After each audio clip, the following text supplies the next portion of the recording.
एक दिन एक प्रोफेसर ने क्लास में मौजूद एक शादीशुदा तालिबा को खड़ा किया। बोर्ड पर 25 से 30 ऐसे अफराद के नाम लिखो जो तुम्हें जिंदगी में सबसे ज्यादा अजीज हैं।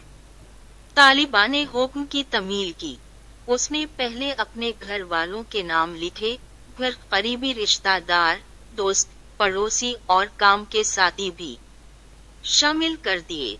प्रोफेसर ने मुस्कुरा कर कहा, अब उनमें से वो 5 नाम मिटा दो जो तुम्हें निस्बतन कम अजीज हैं। तालिबा ने कुछ दोस्तों के नाम मिटा दिए। प्रोफेसर ने दोबारा कहा, अब मजीद 5 नाम खत्म करो। इस बार उसने पड़ोसियों के नाम साफ कर दिए। फिर प्रोफेसर ने कहा, अब 10 और नाम मिटा दो। तालिबा का दिल बोझल हो गया, मगर उसने अपने करीबी रिश्तेदारों के नाम भी मिटा दिए। अब बोर्ड पर सिर्फ 4 नाम रह गए थे, माँ, बाप, शौहर और बेटा। क्लास में गहरी खामोशी छा गई।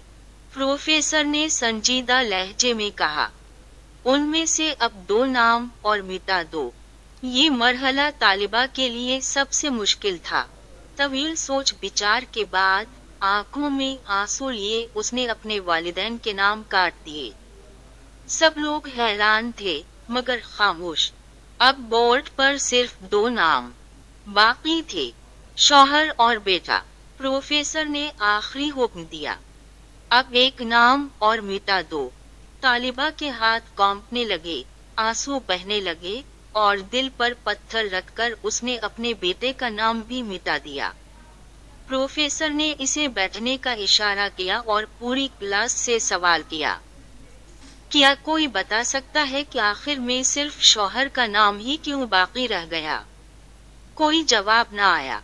फिर प्रोफेसर ने खुद उसी तालिबा से वजह पूछी। इसने नम आंखों के साथ कहा, मेरे शौहर ही वो इंसान है जो जिंदगी के हर मोड़ पर मेरे साथ खड़े रहते हैं। वालिदैन एक वक्त के बाद इस दुनिया से रुखसत हो जाते हैं। औलाद अपनी दुनिया बसा लेती है, मगर शरीक हयात वो रिश्ता है जो आखिरी सांस तक साथ निभाता है। मैं अपनी हर खुशी, हर दुख, हर राज उनसे बांट सकती हूँ।